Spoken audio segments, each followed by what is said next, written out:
Namaste. Welcome to my podcast. Have you noticed something? Or if you haven't, try to analyze this. Next time when you go online, on Twitter or on Facebook or on whichever social media portal, Gab, आजकल Gab चल रहा है. Just analyze how many times in a day do these mediums make you feel angry, agitated, irritated, frustrated. Just count them. Actually do this. Every time you feel these sentiments, just write down, okay, I got agitated or irritated thanks to something that was written on Twitter, on Facebook. And then do the other thing. Try to see how many times in a day do you feel similar things due to actual face to face or audio only conversations on the similar topics that you read about online on these mediums. In my view, the rise of social media has a lot of positives. Definitely, in totality, it is a net positive. I mean, it has destroyed the mainstream media. But it has a serious dark side too. That is, it brings out the animal in all of us, including me, by the way. We end up saying things we would never say in a face to face conversation. I was thinking about it for a while and I came to a conclusion that my usage of both these mediums has to be minimal now. But there has to be a solution other than reduction of usage too. And that's when I decided to ponder over this issue along with Abhinav Agarwal. Welcome to the podcast, Abhinav. Thank you, Kushal. Happy to be on the podcast with you. So Abhinav, before we start and we get into the beauty of social media and we dissect it, why don't you tell the listeners a bit about yourself? Sure, Kushal. So my name is Abhinav Agarwal, as people who follow me on Twitter would know. And I am a resident of Bangalore. I've been here since 2002, so a little over 15 years. And I grew up in the north of India and have spent several years, more than 10 years in Bombay, then some years in Madhya Pradesh for my schooling, did my engineering from Bombay, and started my career out in Bombay, and as it was called then, Mumbai now, and then went to the US for several years where I worked for several different companies, and then came back to India in Bangalore in 2002, and have been here since, except for a short stint back in Mumbai in 2014-15. That's, I think, pretty much about me. And yes, I've been on Twitter for, I think, longer than I should have, since I think 2008 or so. And have found it a very, very interesting medium. As you said, it's got its negatives, it's got its positives, and my experience has been it's been more of a positive than a negative, at least for me. Okay, I want to mention one more thing about Abhinav because we are going to be discussing that aspect, and believe me, we'll connect it to the social media phenomenon.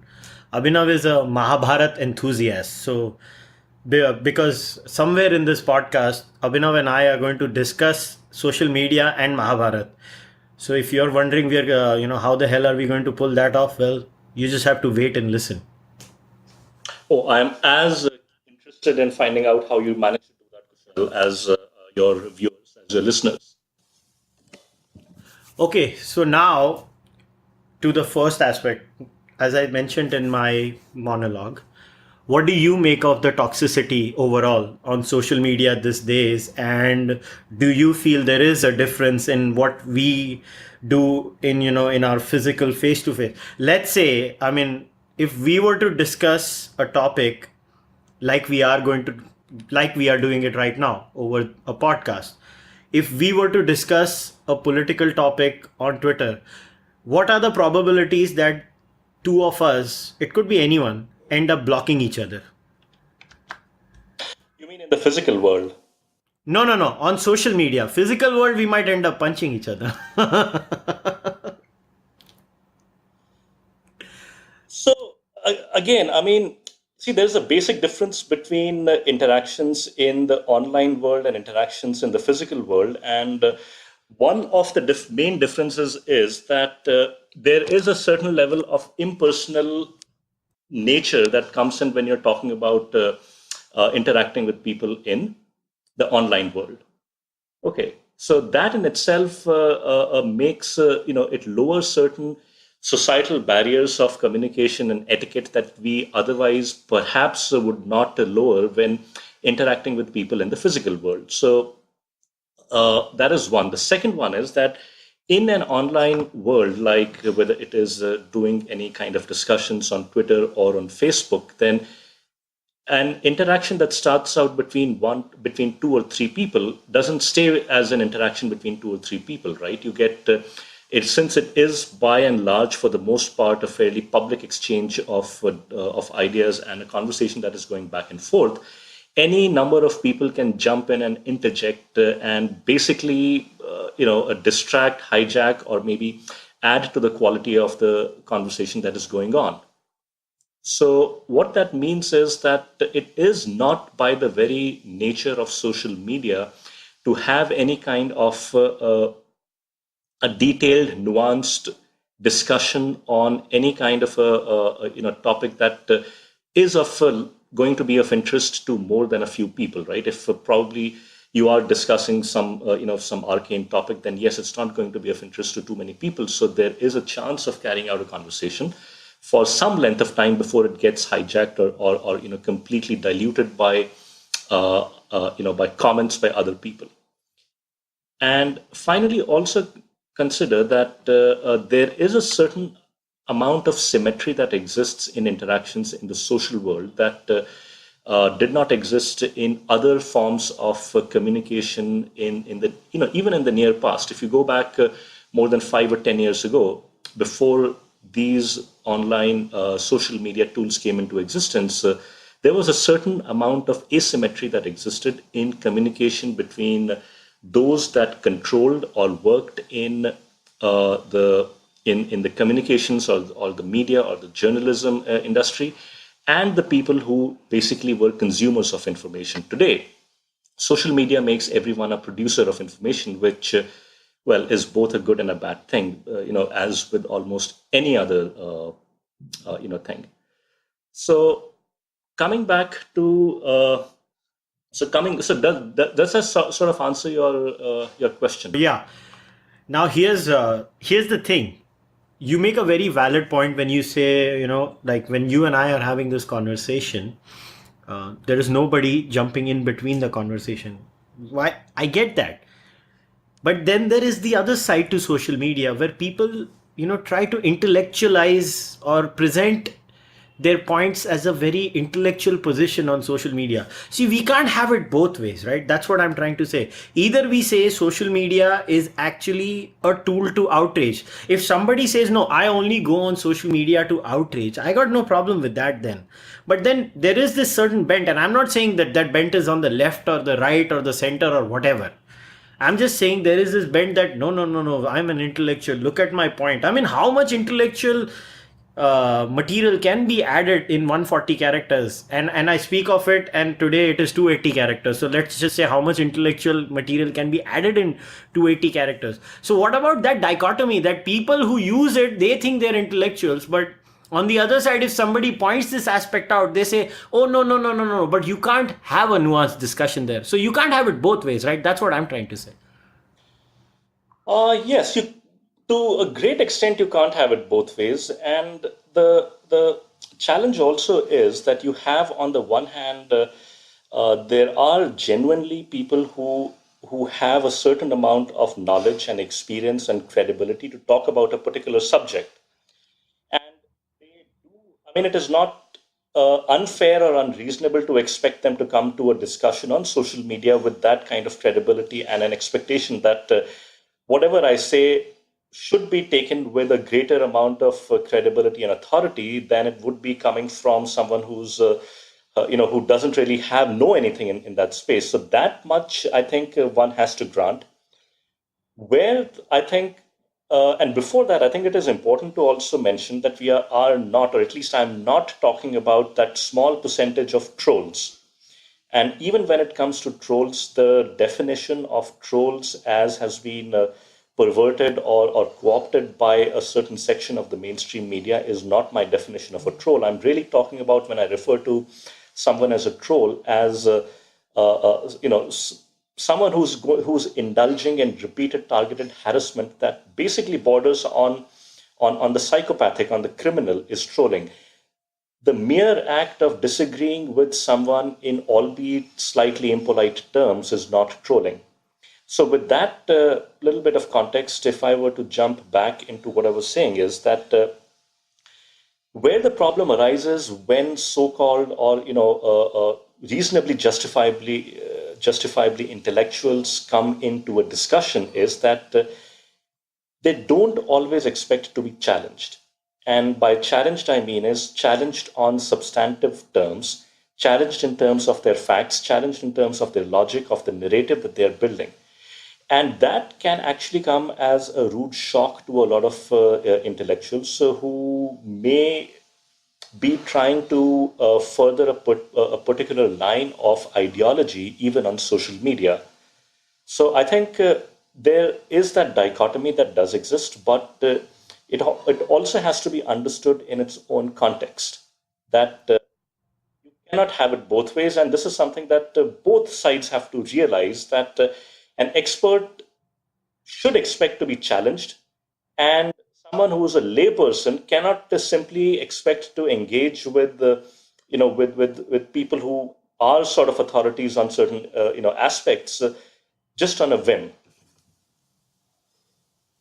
Okay, one aspect I wanted to know your views about was I have noticed this. Believe me, मतलब तुम्हें लगेगा मैं कितना वेला हूँ, but I actually spent a weekend looking at some of the people on both sides of the political spectrum, and I literally checked who they follow. Because on Twitter you can actually know, कौन किसको follow कर रहा है, वो भी पता चल जाता है. And what I found was, जैसे समझ लो सो कॉल्ड हमारी साइड, आई डोंट नो हमारी साइड क्या है, मगर let us assume, I hate labels, मगर समझ लो राइट विंग बोल दो इसको, या जो भी बोलना है बोल दो. हम एक दूसरे को ही फॉलो करते हैं. बहुत कम हैंडल्स मैंने देखे जो एक्चुअली डिफरिंग व्यूज वालों को फॉलो करते हैं. सिमिलरली मैं गया दूसरी साइड पे, मैं नाम नहीं लूंगा, कोई हैंडल्स नहीं, नाम नहीं लेना चाहता हूँ, मुझे पसंद नहीं हो, मेरी नेचर नहीं है. उस सर मैंने लेफ्ट विंग में गया, वहाँ भी वही कहानी. सो मतलब आप जब अपनी ट्विटर टाइमलाइन खोल रहे हो तो बेसिकली आप उन्हीं लोगों को फॉलो कर रहे हो जो आपसे एग्री करते हैं. So it is like a bunch of 20 friends who all like Sachin Tendulkar and they are discussing, आज देखा सचिन ने क्या बैटिंग की, आज देखा ये क्या है, आज देखा, मतलब they don't see anything outside that world. And why are they constantly outraged or why are they constantly frustrated is it's a cyclical thing. So what happens is they get some WhatsApp forward. पहले क्या होता था, Twitter Facebook को feed करता था या politics को feed करता था. आजकल व्हाट्सएप मेरे को लगता है ट्विटर को फीड करता है. मेरे मेरे मैं I could be grossly wrong also, but what I see is then people will share screenshot, ये देखो ये गधे ने क्या कहा, and then everybody is outraging on that. So it's like I get up, I go on Twitter, I follow 20 people who agree with me on almost everything, and then I'm outraging also on the same thing which I know they would outrage on, and it's just a echo chamber. So what are your views on that? Oh, that is, Kushal, a fascinating topic, and there is no shortage of literature that talks about it, that attempts to understand it, and both in psychological as well as biological and biological terms. So the fact is that we are all looking for confirmation. We are looking for confirmation of our beliefs. We are looking for confirmation of our biases. We are looking for confirmation in what we say, what we think, and what we believe. So obviously we are looking for confirmation on that also on social media. So our list of people that we follow is more likely than not going to be consisting of people who hold similar views as us, ideologically, who are similar to us.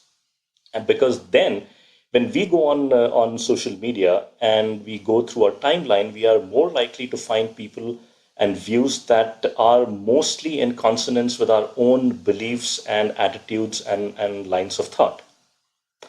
That is absolutely, not unnatural. It is not unexpected. You have to. It is basically a fact of life, and we have to accept it. Now, the problem with that is that it comes at a cost. It comes at a cost because it then blinds us to reality as exists in the outside world, in the real world, so to say. And true kind of thinking, any kind of innovative thinking, any new thought, or any kind of depth of thinking into any complex problem comes only from being forced to think about the problem in areas that are outside your comfort zone. It is only by coming across ideas that are contrary to the ones you hold that basically make you stand up and say, hey, no, I do not absolutely agree with that. I think that is rubbish.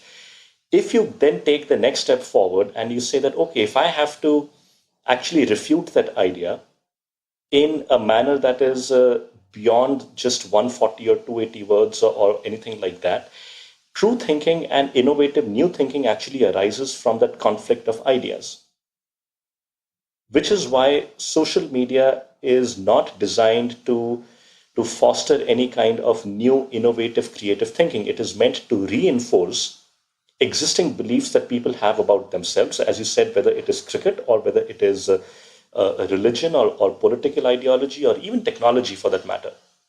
And it is based in at least two different streams of or two different aspects.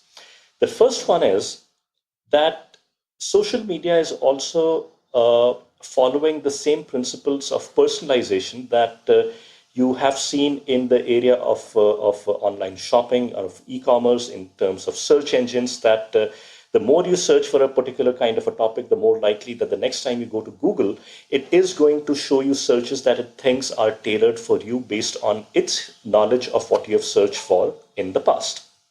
Okay.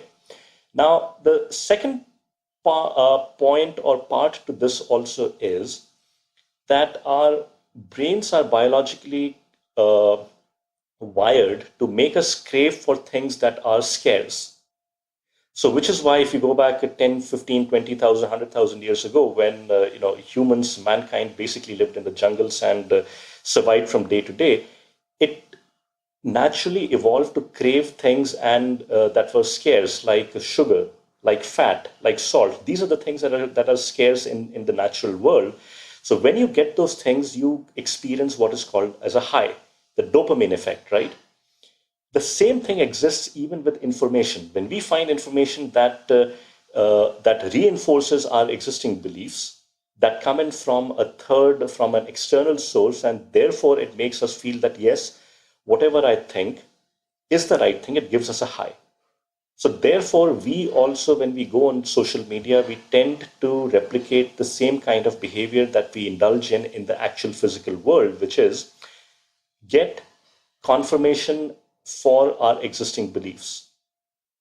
So it is a fact of social media has evolved to replicate and mirror the real world, except that it has done so in ways that tends to cut us off completely from the other side of the opinion spectrum that may exist. In the real world, there is still a chance that you will come across and talk to someone, whether at office or whether in your community, who will hold views opposite to you.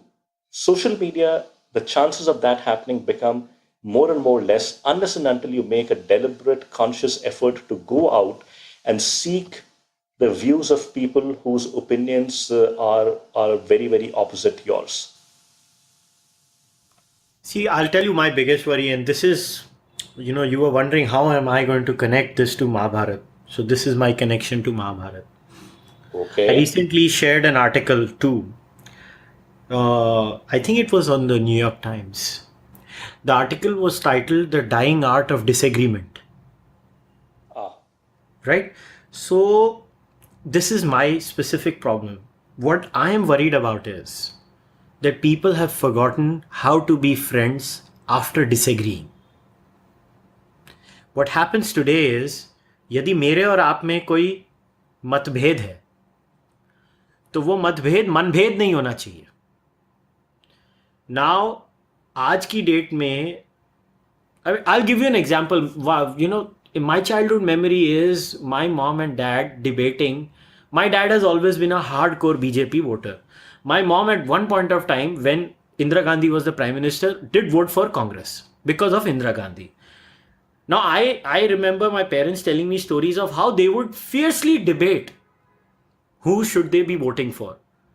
But the debate would end there.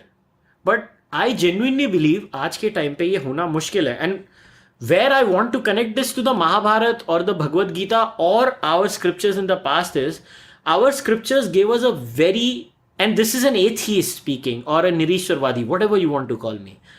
The beauty of Hindu scriptures was Hindu scriptures actually teach you how to handle disagreement, how to handle diversity. Now, obviously, you are far more well read when it comes to the Mahabharata than I am, and we can talk about this aspect and some other aspects also, which you want to talk about from the Mahabharata.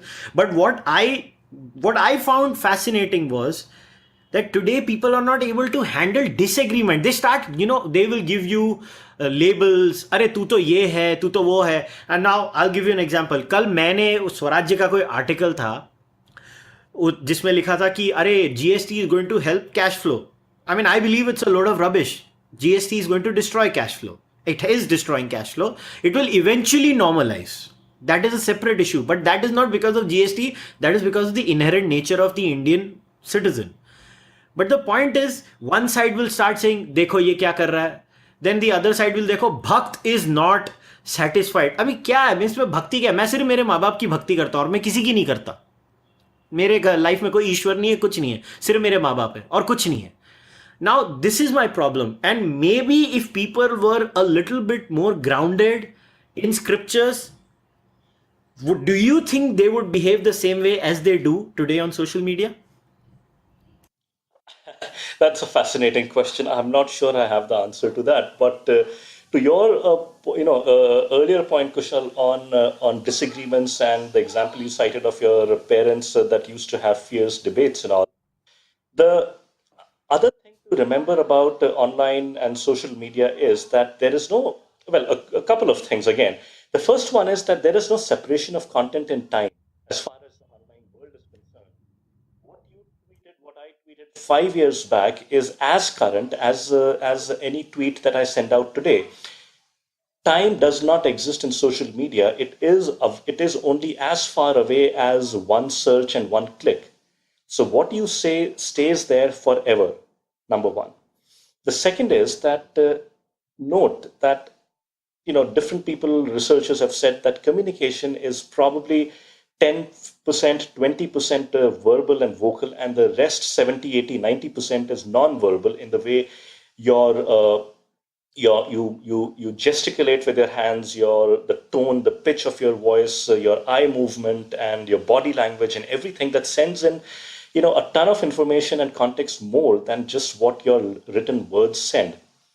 So therefore, in a real world conversation, which can be guided in a very non-threatening, non-aggressive manner through even the most, thorniest of topics, just because of the virtue of this non-verbal aspects of communication, it is not possible to have that kind of a conversation on social media.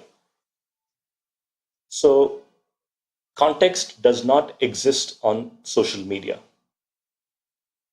And the other point where you said that people apply labels, understand that the trolling, and I'm talking about a very mild form of trolling in the form of giving someone a label or something like that.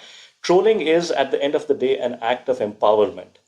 It is an act of empowerment that is usually resorted to by those with serious issues, inferiority complexes, people who are deeply ashamed of themselves and are therefore trying to make the other person ashamed of himself or herself. And it is trolling, I mean, and giving people labels and all is also an attempted act of degradement, right? How do you degrade men? How do you degrade women if the person you disagree with happens to be that? So once you cross that line into abuse and that kind of degradement, then it is really not possible to continue to have any kind of a rational, reasoned, civil debate or an argument with the other person. It's pretty much the same thing that would happen in the real world if someone were to get down to abuses and referring to in derogatory terms to one's parents or upbringing or whatever have you. It is quite likely that a debate or discourse is not going to continue on that front. Now, one specific character from the Mahabharata that I'll remember, and he's my favorite character actually, is Karna. Okay. Now, कर्ण को क्या बुलाते थे? कुरुटाड? Yes, you're right. नहीं तो करण को बोल देते थे, मतलब समझ लो ये पांडव वाले सपोर्टर सोशल मीडिया पे, और you are sold, you are part of main stream media which is controlled by all the crooks. नहीं तो इमेजिन करो, Karan is a complex character. Think about it. Now let us get into the nitty gritty of Mahabharata. So Karan is someone, when it comes on the ethics, how would you rate him? I rate him very highly on the ethics and the morals, ladder. But he was on the side of the so-called bad guys, right? So social media में क्या band बजती थी उस इंसान की आज की date में? So, if you, okay, since we are now getting into the Mahabharata, again, I have to preface it with the caveat that I am by no means a scholar of the Mahabharata, but I will, however, say that I think I have read a little more of the Mahabharata than several other people. So, my first point is, Kushal, that when it comes to the Mahabharata, a lot of people form opinions based on things they have read that are actually not part of the Mahabharata. They have read commentaries. They have read interpretations or fictional interpretations of the Mahabharata and of characters which are very very compelling characters. Like Karn is definitely one. Draupadi is another one. Bhim is a third one, and they have formed their opinions and their perceptions of these characters based on what they have read of content that is not really there in the Mahabharata. So I do want to add that caveat. So if you look at again, if you try and imagine, right, as you said, that if someone like Karan were to be on social media, then I'm pretty much sure the Mahabharata war would have happened in the first chapter itself, and everything would have been done with at that, because every single character in the Mahabharata had enough of a controversial background that no one would have come across looking clean. I mean, I wrote an article on that, that the Mahabharata is not black and white. No character in the Mahabharata is black and white, not even Krishna, not even Bhishma, and let's not even get into talking about the shades of grey that existed in the Pandavas and the Kauravas. And I even include someone like Yudhishthir to be a character who is, who has got shades of grey in him.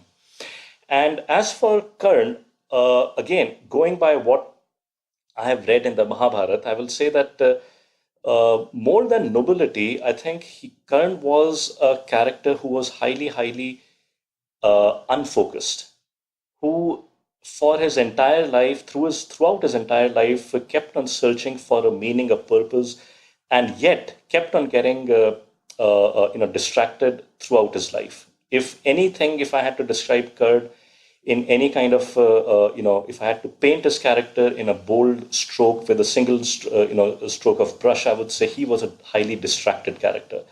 He would probably have found social media to be his natural calling in that way. No, I wonder what Karan, what what hashtag Karan would use. I don't know. Hashtag war sucks. I don't know. Hashtag Pandavas take a hike. I don't know. I wonder what they would do. But see, this is the thing.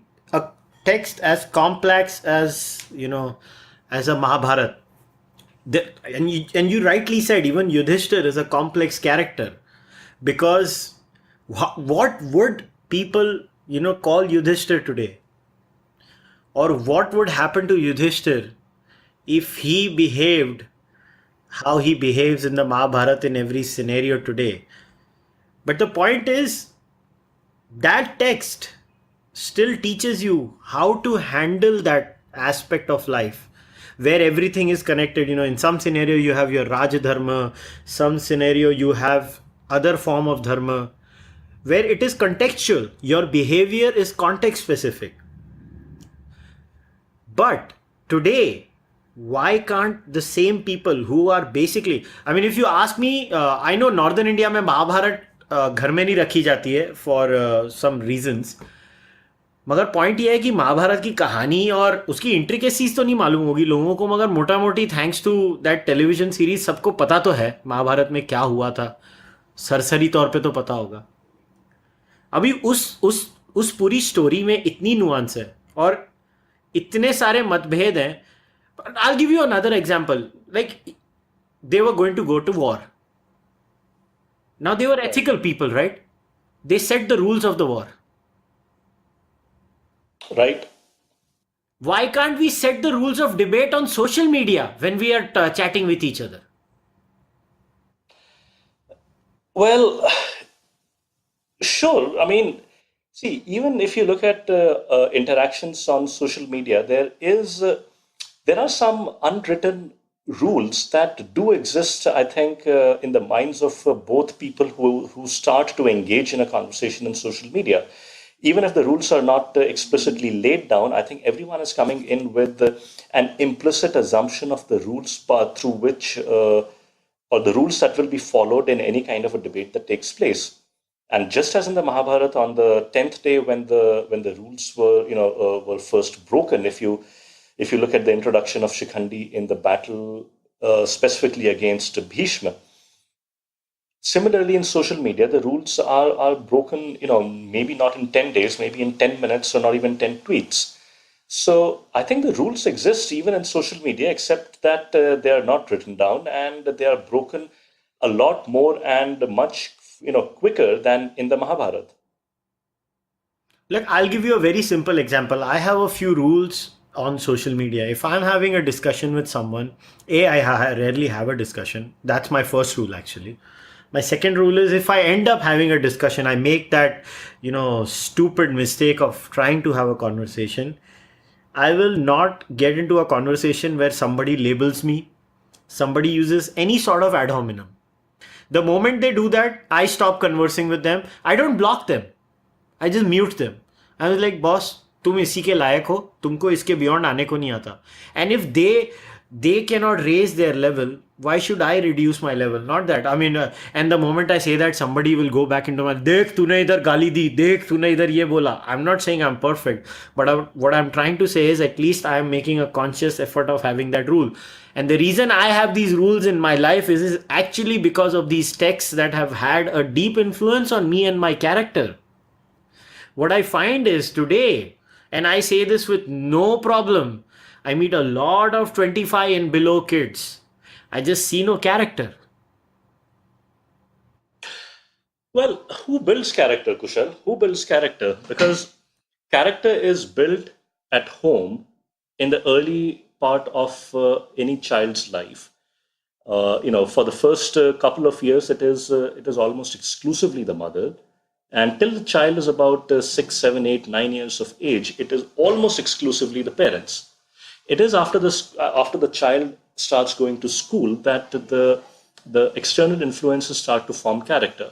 Now, the mistake that a lot of people make is in assuming that character is some sort of a blank slate, and let's not prejudge or influence the child. Let the child form his or her own opinions as he grows up. But that is, manifestly not the case. If you as a parent do not take the time and the effort to instill the values that you think are important into your child, then someone else will instill their values onto the child. And whereas maybe 2 generations, 3 generations ago, this was not that much of a problem, because first of all, the number of people a child interacted with was limited. Today, it is definitely not the case. With access to television, to access to the internet and social media, influences are coming in from so many different directions. Plus, 2 generations or more back, people did have a much greater grounding in the text, in the scriptures, that is very much missing today. I mean, My generation grew up learning most of its mythology and scriptures from comics. Even that is now starting to disappear in today's world, where uh, augmented reality and virtual reality games are deciding, and games of throne kind of serials are instilling values in children, whether we realize it, whether we accept it or not. But the worldview of that children are forming today and deciding what a just world should look like and what is it that is expected of someone who aspires to be a role model is coming from the Harry Potters and the Game of Thrones kind of content. Yeah, but Abhinav, here's the issue. Let us assume वो Harry Potter और Game of Thrones भी इनको influence कर रहा है और actually the scientific literature on terms of what a child gets influence is 70% of the influence is actually by the peers. I'll send you the links for that research also. In fact, I had shared the article on Twitter a few days ago, or maybe I read it in a book. I don't remember. Or it was in the last of the book before that. I was reading some book of Steven Pinker, I think. So the point here is there are kids everywhere in the world, but there is something really toxic happening in my view. Maybe it's just the medium. Maybe you meet the same 25 and below child face to face, and that kid is not as toxic. But it again, I come back to the same issue because I'm worried. See, I'll give you another example. So I'm a very open disbeliever. But if somebody asks me where you get your morals from, I'll say Bhagavad Gita. It's a no-brainer for me. I mean, how do you live my life? Well, I live my life by karmane vadikaraste ma phaleshu kadachana. That's how I live my life. I genuinely do. Now, the only aspect that I discount out of it is the divine aspect. That's all I discount. But yeah, my morals come from those texts. What could be the specific examples in your view that are from the Mahabharata that we could actually, spread amongst people who use social media? That's what I want to get at. Okay, let's try and walk through this question, Kushal. So, yes, definitely, the peer aspect is very important, and after a certain age, and especially after a child hits the teenage years, it is almost exclusively peer interactions that are determining and shaping the views of a child, of the teenager. But in the early years, I think it is the foundation has to be set by someone in the absence of parents who are either themselves not aware enough or are caught up in the in the 9 to 5 or the 9 to 9 kind of a life style. Well, those values are still being instilled in the child. It's just that the parents don't know it, or they refuse to acknowledge that that the video games are helping build my child's character. It is a sort of denialism they're indulging in. Now, coming to the second point, right, as to what are some of the things that can help build character or can be of relevance in today's world from our ethics. I mean, there are any number of examples that come to mind. If I were to stick with the Mahabharata, I would say single biggest the single biggest takeaway that one can take away literally from the Mahabharata, and that is very applicable to real life, is that you as an individual have very little control over your destiny, which goes very much against the grain of a modern society, which says, you see taglines such as "Take control of your destiny." You are the master of your own fortune. Make your own way and make your own fortune. It is absolutely a recipe for complete crushing disappointment, disillusionment, and heartbreak later on in life. At some or the other point in life, a person will realize, hopefully, if he or she is mature or lucky enough, that you have very less control over what actually happens in your life. And it is encapsulated brilliantly in that shloka that you said, Karmanye vadhikaraste ma phaleshu kadachana, ma karam phal hetur bhurmate sangustava karmani, right? The whole Mahabharata, I mean, if you look at it, 79,000 shlokas of it are nothing but an exposition, an illustration, व्याख्या जिसे कहते हैं of that one single shloka, that you have the right to action, you do not have the right to the fruits of those actions. They are not in your control. So why do you want to chase fruits? Do your damn work. That is the one thing in your control. And any number of examples from the Mahabharata will bring that out. Let's take just one example, and we'll use Karn. Okay, let's use Karn as the example, which is, as you said, is your favorite character, and is similarly, I'm sure, the favorite character of a lot of people. So before the war was about to begin, Karn had his Kavach and Kundal that basically rendered him almost invincible in battle, and Arjun knew that, and Arjun's divine father Indra knew that, right? So what did Indra decide to do? He decided to come down and ask Karn for those two things, which if taken away, would render Karn vulnerable. And Surya Devta, his Karn's divine father, warns Karn that Indra is coming down, so just beware.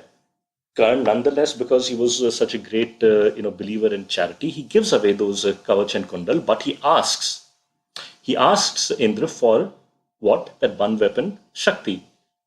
Indra gives the Shakti to Karn, saying, "This weapon of mine can be fired only once. Once you fire it, it will kill tens, hundreds, thousands, whoever you aim it at, without fail, and then return to me." And what does Karn say? He says, "I don't want to kill hundreds and thousands. I want to kill only one." And Indra replies in return, "But you know the one that you seek to kill is protected by Narayan himself." So here you have the perfect example of, what's that phrase? An immovable object meets an irresistible force. You have Karn on the one hand, who's armed with that weapon that can kill anyone Karn decides to aim it at. On the other side, you have Arjun, who's protected by Krishna, Narayan himself. What happened in the end? Karn ended up firing that weapon to kill Ghatotkach, right? When was this? On the 14th night after Jayadratha had been killed, and the battle continued into the night, well into the 15th morning. But Karn had a backup weapon that most people don't know. There was this, the name escapes me right now, but from the forest at Khandav, right, that Krishna and Arjun had lighted to destroy the Khandav forest. One of the sons of the Serpent King had escaped, and he sought to take revenge against Arjun, who he held responsible for the fire and the burning of so many of his fellow brothers and sister snakes. So he turned himself into an arrowhead and resided in Karn's quiver. So Karn had plan B with him. So later on, when they again came to face in battle on the 17th day, when Karn was leading the Kaurav army, or whatever was left of it, he took out that arrow and fired it at Arjun. Even that arrow would have been sufficient to kill Arjun. And what happened? Krishna steps down with his toe onto the ground, lowering the chariot by a few inches. And what did the arrow do? It basically just took off Arjun's helmet, his crown.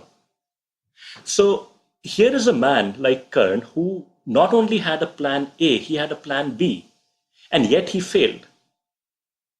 So what if you had told Karn, and Krishna had himself told Karn, that this is a battle before the war began, that this is a battle that you cannot win, Karn. Come over to my side, come over to the Pandav side, I will make you the king. Yudhishthir will crown you as the king, and all sorts of, Sam Dam Dand Bhed is what Krishna applied to get Karn over. And Karn said, "No, I'm not going to move. I'm not going to defect, so to say. I will do what I have to do." So it's a stunning lesson or insight in my mind that you can try what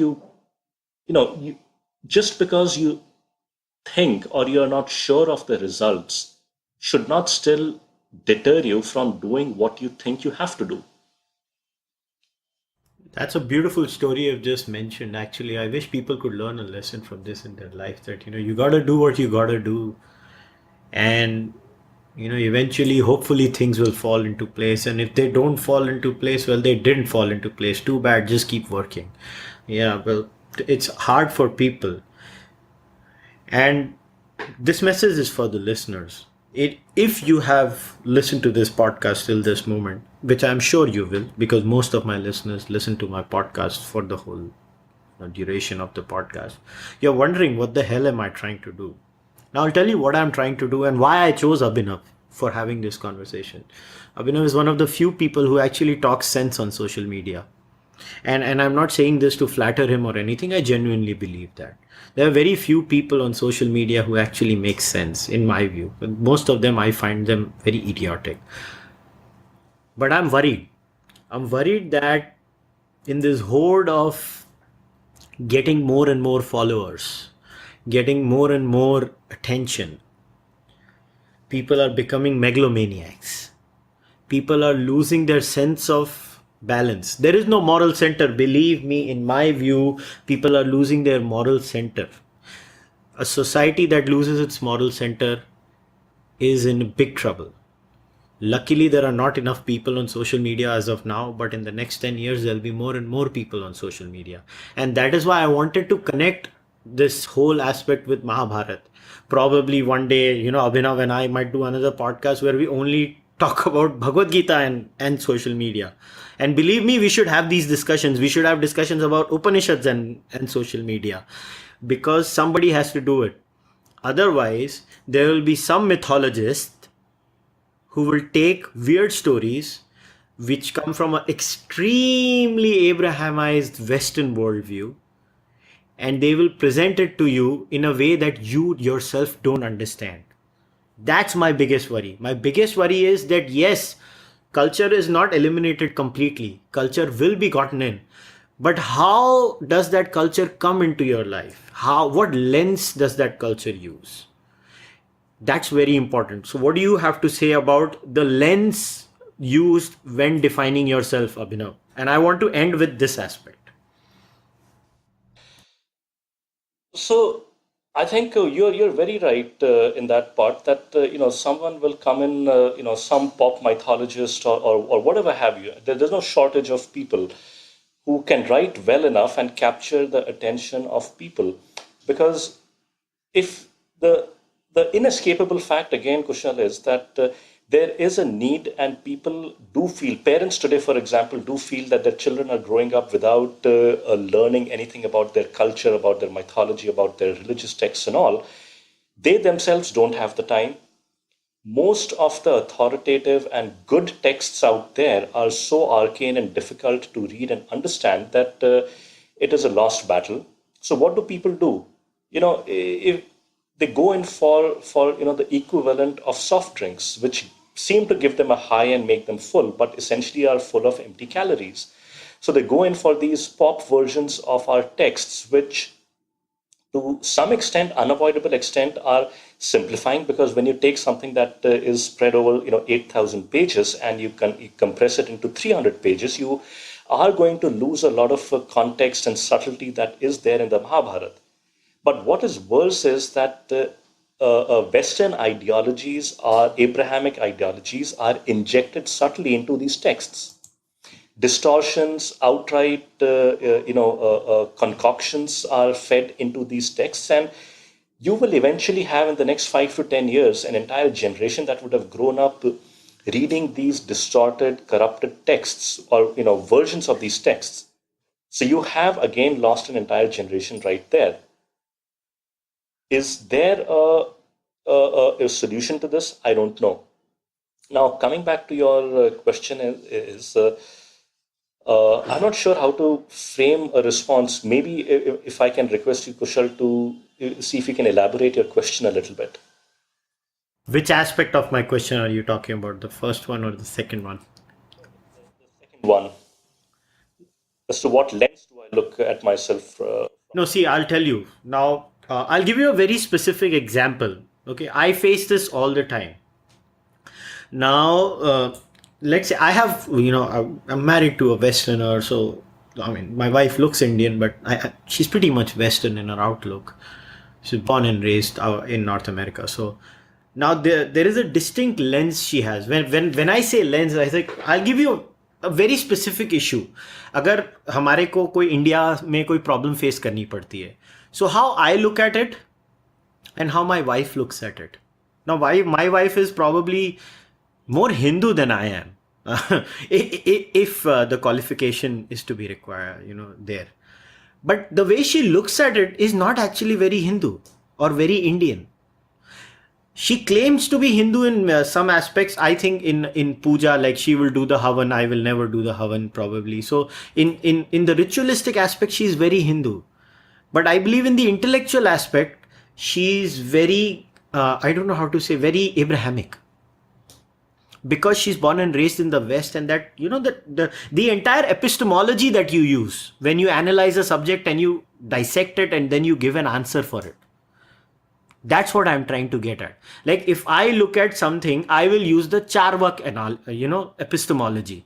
So I will say, कौन से प्रमाण मुझे I genuinely think like that, that's what I'm trying to say. So I'll be like, क्या मैं ये प्रत्यक्ष शब्द अनुमान ये सब चीज़ों में कहाँ बैठता है ये, और इवेंचुअली जैसे in my mental structure प्रत्यक्ष is the most important प्रमाण. Like even if Shabda Praman is there, but yeah, let us take an example of the court of law. Now verbal testimony is not considered very important in the court of law, right? So Shabda Praman is not that good. Now that's how I genuinely think. I mean, obviously I am getting too detailed here, but what I'm trying to say is people have distinct cultural baggages. Kid, Absolutely. You're absolutely, Kushal. You're very right, because how we think and how we approach something is again rooted in the way we have been brought up to think and look at situations. From. And the fundamental difference between India and the West, if I were to boil it down to one fundamental difference, it's not possible always to do that. But if I were to try and do it, I would say India has our our texts basically have taught us to accept and understand ambiguity and to approach reality with that frame of uncertainty and ambiguity, which is very different from the Western lens, which seeks to clarify and to break things down into neat binaries. I am this, therefore I am against that. And it extends to not only religion, but it also extends to a great extent even to things such as science. So for decades, you'll have one theory of science that will be the flavor of of the time, that sugar is bad or salt is bad or this is bad. For almost 30 years, the West told us that mother's milk is bad. You have to go in with with powdered milk. And guess what? After 30 years, they say, oh no, you know what? Mother's milk is actually good for a child. They Everything is has to be broken down into binaries for the West. It may help in certain cases, but I think it also help. It also has the unfortunate effect of blindsiding everyone else who may want to disagree. And well, okay, so let's rephrase that. It also has a side effect of distracting people, or basically saying that if you don't believe in the generally accepted theory of the day in the West, you will be sidelined, and it's really not going to help your academic career if you continue to believe in something that is that goes against the grain of the generally accepted scientific theories. Till such time as the West says, "Oh, you know what? We made a mistake," and what was looked down upon 30, 40 years back is actually the is now borne out by evidence. And I tell people, those who actually care to listen, that if you go back from the beginning of civilization, of humanity, and if you were to ask a question, that, you know what, if we as mankind, or we as a Western society, American, European, Middle East, Indian, whatever culture or society, what is it that we can do to survive the next 1,000, 2,000, 3,000 years into the future, that we are still living and exist as a society?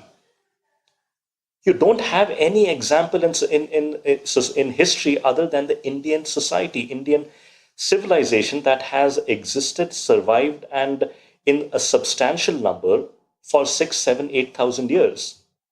So, by that very token of the overwhelming weight of evidence, I would say take a closer look at what are the things that have been the core parts of Hinduism, and look at them with an open lens. Don't approach it from very orthodox lens. Don't approach it from a Western Abrahamic lens.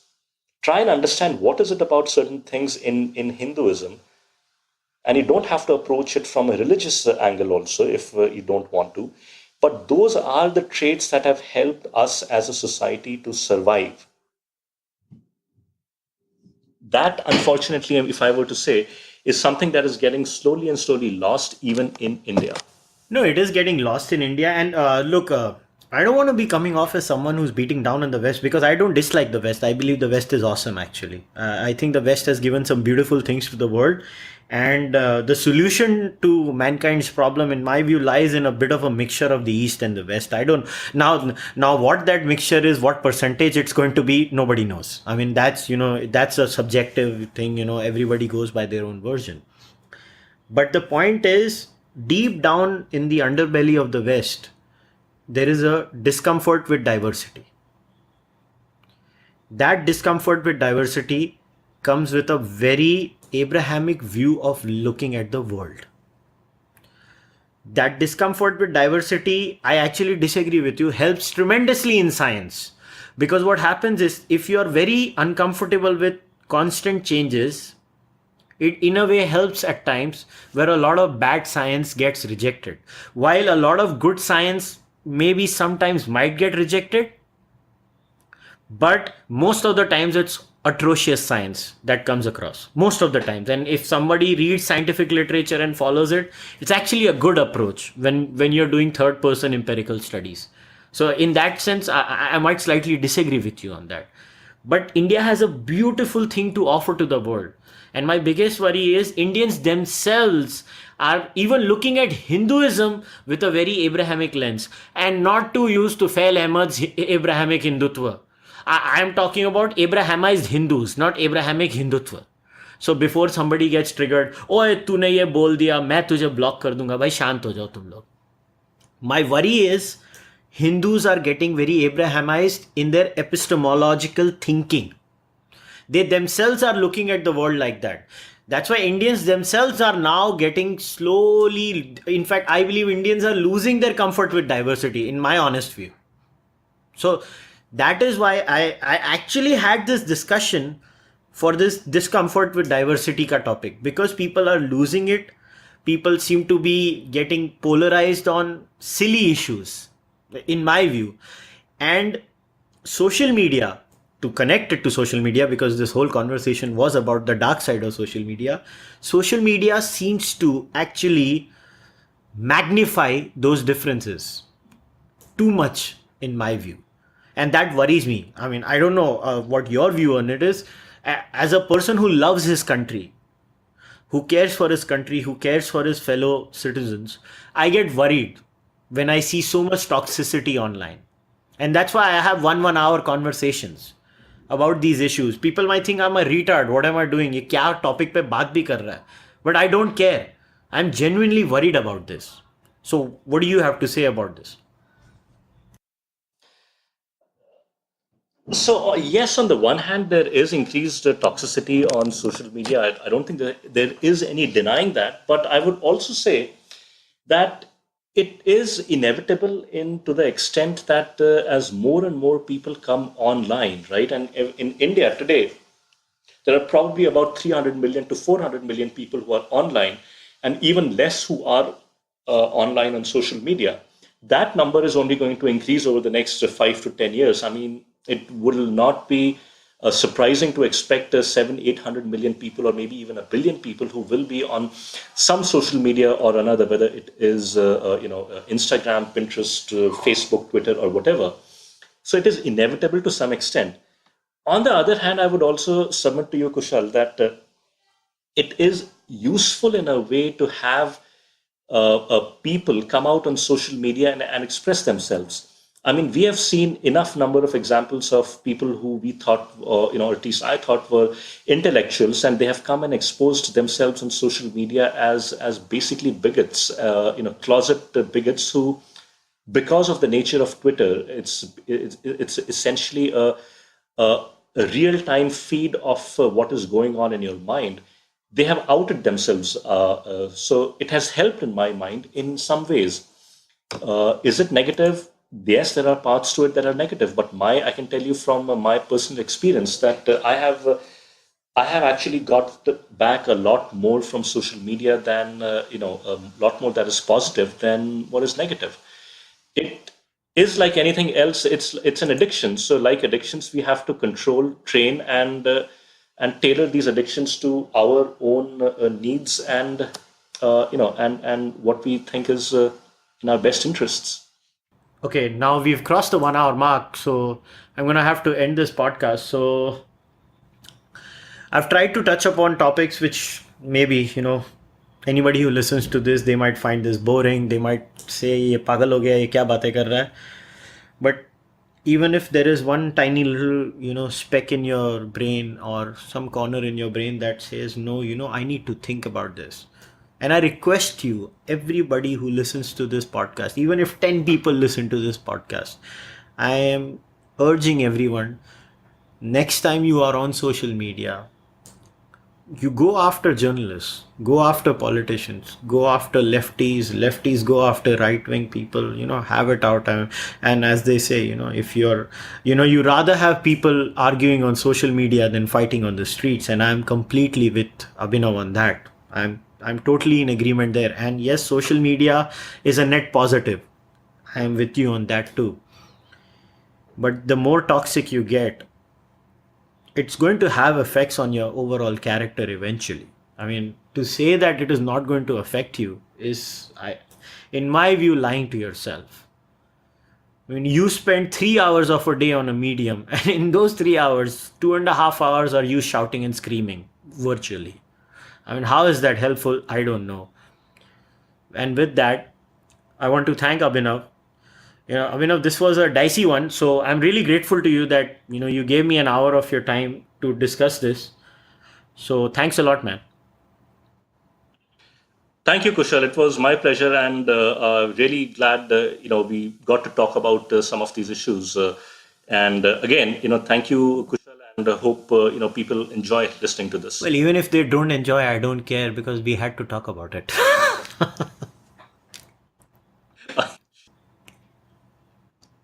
Thank you, Kushal. Bye, everyone.